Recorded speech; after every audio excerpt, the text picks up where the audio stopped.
혹시 국제 원조 하면 뭐가 떠오르세요? 그냥 돈을 보내주는 거? 사실은요, 그 뒤에는 훨씬 더 복잡하고 정교한 설계의 세계가 숨어 있답니다. 오늘은 바로 그 설계도를 함께 펼쳐보려고 해요. 아이디어 하나가 어떻게 진짜 현장의 변화를 만들어내는지 그 흥미진진한 여정을 지금부터 따라가 보시죠. 자, 그럼 오늘 우리가 어떤 길을 따라갈지 한번 볼까요? 먼저 큰 그림부터 시작할 거예요. 전 세계적인 원조는 어떤 과제를 안고 있을까? 그리고 나서 우리나라, 한국은 어떤 전략을 가지고 있는지 살펴볼 거고요. 그 다음엔 하나의 프로젝트가 실제로 어떻게 탄생하고 진행되는지 그 여정을 쭉 따라가 볼 겁니다. 마지막으로 이걸 기획하는 사람들은 어떤 특별한 도구를 쓰는지, 그리고 왜 결과를 측정하는 게 그토록 중요한지까지 아주 속속들이 파헤쳐보겠습니다. 자, 첫 번째 이야기, 바로 글로벌 원조의 과제입니다. 모든 일에는 시작이 있잖아요. 왜 이걸 해야 하지? 하는 질문이요. 더 나은 세상을 만든다는 이 거대한 계획, 과연 어떤 고민에서 출발하는지 그 뿌리부터 한번 들여다보겠습니다. 이거 한번 생각해 보세요. 돈을 어떻게 하면 그냥 사라지는 게 아니라 오랫동안 남는 진짜 변화로 바꿀 수 있을까요?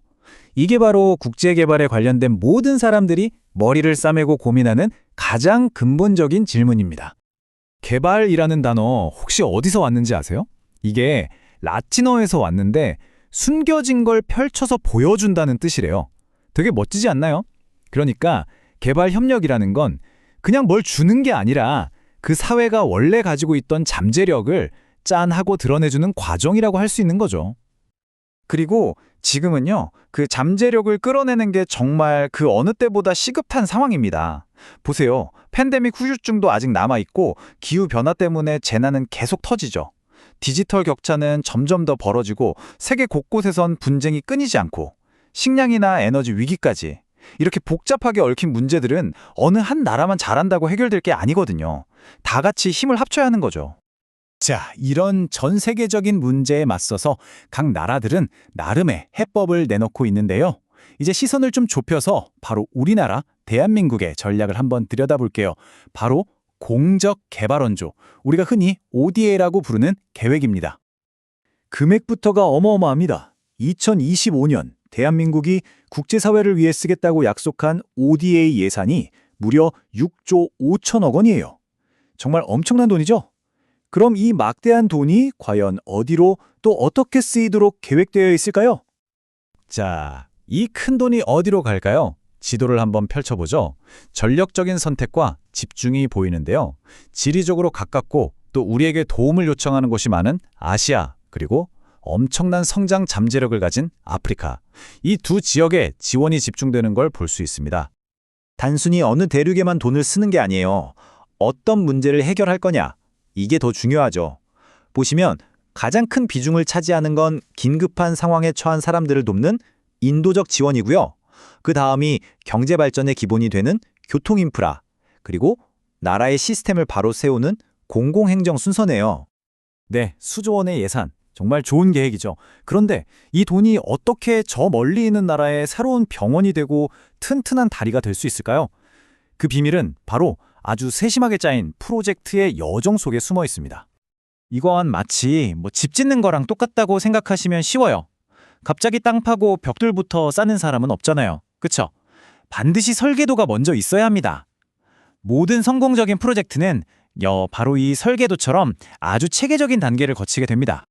바로 이 프로젝트 사이클이라는 게 그 설계도 역할을 하는 건데요. 한번 보세요. 첫 단계는 발굴이에요. 현지에 가서 진짜 문제가 뭘까 필요를 찾아내는 거죠. 그리고 나면 해결책을 디자인하는 기획 단계로 넘어가고요. 승인이 나면 드디어 실행에 옮기면서 잘 되고 있는지 계속 지켜봅니다. 프로젝트가 끝나면 깔끔하게 종료하고 마무리하죠. 하지만 여기서 끝이 아니에요. 가장 중요한 단계가 남았죠. 바로 평가. 모든 과정을 되돌아보면서 우리가 뭘 잘했고 뭘 개선해야 할까? 다음 프로젝트를 위한 교훈을 얻는 겁니다. 이 모든 단계가 톱니바퀴처럼 맞물려 돌아가는 거죠. 근데 여기서 진짜 중요한 질문이 하나 생겨요. 그래서 이 프로젝트 애초에 시작하길 잘한 걸까? 그리고 우리가 하려고 했던 거 진짜로 이루어졌나? 이런 근본적인 물음에 답하기 위해서 전 세계가 약속하고 같이 사용하는 공통된 평가 기준이 있습니다. 기획자들은 이 5가지 핵심 질문을 가지고 프로젝트를 아주 날카롭게 분석합니다. 이 일이 꼭 필요한 일이었나? 적절성. 목표는 달성했나? 효과성. 뿐만 아니라 가장 똑똑한 방법으로 일했나? 효율성. 그리고 더 나아가서 이 좋은 변화가 프로젝트가 끝나도 계속될까? 지속 가능성까지 정말 꼼꼼하게 따져보는 거예요. 이 기준들이 바로 성공과 실패를 가르는 진짜 잣대가 되는 거죠. 자, 이제 거의 다 왔습니다. 마지막으로 한 걸음만 더 깊이 들어가 볼게요. 그래서 기획자들은 이런 성공적인 프로젝트를 설계하기 위해서 구체적으로 어떤 도구들을 쓸까요? 그들만의 비법 노트를 살짝 엿보겠습니다. 가장 기본이면서도 가장 강력한 도구가 바로 이 결과 체인이라는 겁니다. 이름 그대로 결과들이 사슬처럼 연결되어 있다는 건데요. 우리가 지금 하는 이 작은 일이 어떻게 저 멀리 있는 큰 변화까지 이어질까? 그 논리에 다리를 놓는 작업이에요. 우리가 하는 활동이 구체적인 산출물을 만들어내고 그 산출물이 사람들의 행동 변화 같은 성과를 이끌어내고 마침내 그 성과들이 모여서 사회 전체의 영향으로 이어지는 거죠. 이 흐름을 미리 설계하는 겁니다. 조금 더 쉽게 예를 들어볼까요? 가령 농업기술 워크숍을 여는 건 활동이죠.